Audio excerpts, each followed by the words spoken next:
देखो सर, आज अपन इस वीडियो में ये डिस्कस करेंगे कि एक बिगिनर को अपने चार्ट में क्या क्या लगाना चाहिए, कौन कौन से टूल्स का इस्तेमाल करना चाहिए। ठीक है ना, क्योंकि एक जो नया नया बिगिनर होता है वो क्या करता है कि अपने चार्ट में इतने यहाँ पे टूल्स लगा लेता है, उसको भी फिर कंफर्मेशन मिल नहीं पाती है कि भाई मार्केट बुलिश साइड में है या फिर बेरिश साइड में है, मार्केट का ट्रेंड है वो किस प्रकार का। ठीक है ना, यानी वो अनाब शनाब इंडिकेटर अपने चार्ट पे लगा लेता है और कहीं ना कहीं वो इस प्रकार के मायाजाल में फंस जाता है और वो सही प्रकार से एंट्री का कंफर्मेशन प्राप्त नहीं कर पाता है। ठीक है, देखो दोस्तों, सबसे पहले आप यहाँ पे देख सकते हैं आपको क्या करना है कि आपको 5 मिनट का चार्ट फ्रेम है वो ओपन कर लेना है। ठीक है, मैं आपको ये भी बताऊंगा कि लेवल और ट्रेड लाइन ड्रॉ करने के लिए आपको कितनी मिनट की कैंडल को देखना है। ठीक है, देखो वैसे आप सभी को पता है इस साइड में जो भी आपको टूल्स दिखाई दे रहे हैं तो इनमें आपको कौन कौन से इस्तेमाल करने हैं। देखो दोस्तों, यदि आप बिगिनर हैं तो देखो मेरा ये मानना है आप ट्रेड लाइन को यूज कर सकते हैं, उसके अलावा आप हॉरिजॉन्टल लाइन को यूज कर सकते हैं। ठीक है, उसके अलावा आप यहाँ पे देख पा रहे होंगे री एग्रेशन ट्रेंड, इसको इस्तेमाल कर सकते हैं। ठीक है, इसका फ़ायदा ये होता है, मैं एक बार आपको इसको यूज करके दिखा देता हूँ।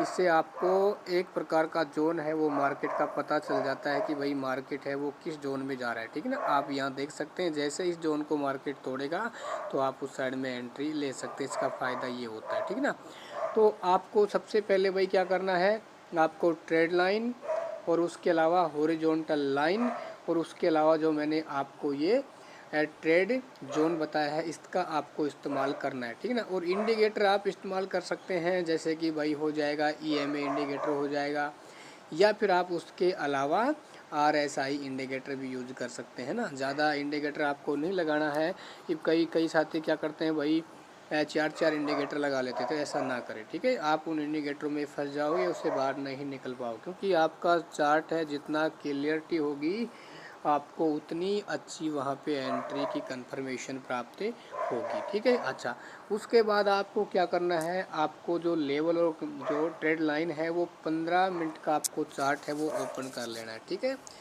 आप यहाँ पे देखना है, सबसे पहले आपको मार्केट का ट्रेंड पता करना है। जैसे आप यहाँ देख सकते हैं मैंने यहाँ पे 15 मिनट पे क्या है ट्रेड लाइन ड्रॉ की हुई है। ठीक है ना, यानी जो मार्केट है वो 31 जून से क्या है इस ट्रेड लाइन को ऊपर की ओर नहीं तोड़ पा रहा है। जैसे ही तोड़ेगा तो ध्यान रखना मार्केट क्या है बुलिश हो जाएगा, लेकिन अभी क्या है बेरिश चल रहा है।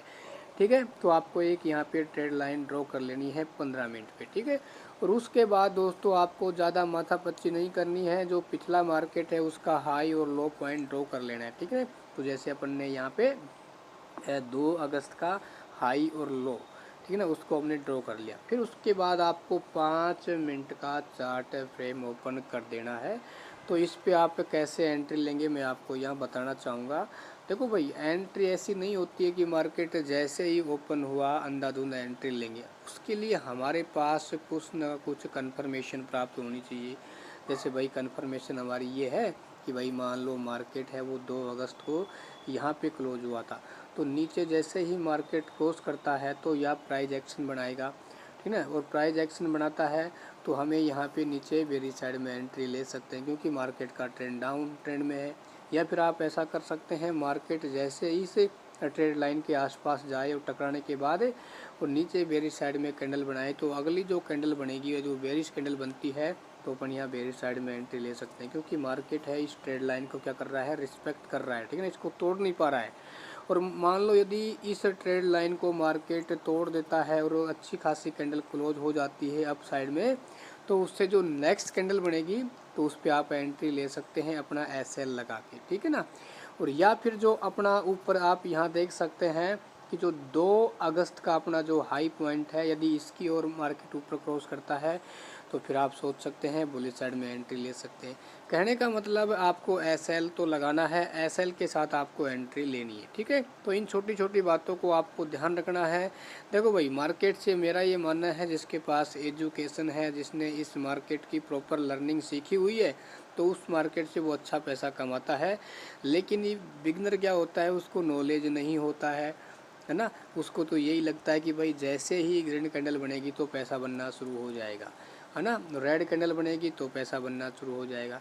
लेकिन दोस्तों इन चीज़ों को ध्यान रखना, एक बार ग्रीन कैंडल बनेगी फिर वो नीचे आ जाएगी, रेड बन जाएगी और आपका लॉस होना शुरू हो जाएगा। ठीक है, तो पहले आप इसको सीखो, और जिस दिन आप यहाँ से सीख जाओगे ना, तो मैं इतना ही कह सकता हूँ कि दुनिया में आप किसी भी कोने में जाके पैसा कमा सकते हैं। 15-20 हज़ार की नौकरी करने की आवश्यकता नहीं पड़ेगी आपको, सिर्फ मार्केट में 2 या 3 मिनट के समय की आवश्यकता होगी। ठीक है, पैसा आप इजी तरीके से आप कमा पाएंगे।